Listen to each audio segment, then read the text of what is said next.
rak je značilnost našega časa, je ozdravljiv in zlasti se ga da v mnogih primerih pravočasno odkriti. Mi moramo v Sloveniji napraviti več, da bomo pravočasno odkrivali raka, zlasti raka na debelem črevesu in nekaterih drugih vrst raka, in da bomo na ta način zagotovili boljše zdravje in večje preživetje. Kajti, če se pravočasno ukrepa, se lahko dobro zdravi. No, letno pregledujemo napredek, ta napredek je tu, vlada pravila svoje delo v zvezi s temi programi, predvsem pa je močno angažiranje tudi društev in različnih organizacij. Kako bo recimo država v prihodnje sodelovala pri teh presejalnih programih?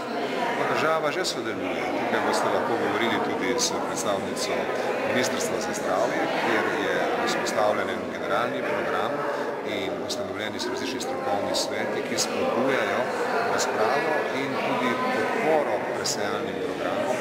Posebej glede na to, da ni povsod v Sloveniji enaka stopnja ozaveščenosti in aktivnosti. Nekatere vrste rakov, veste, niso tako, kako bi opažene kot problem ali pa jih raje ljudje odlagajo, ko moramo več napraviti za preventivo.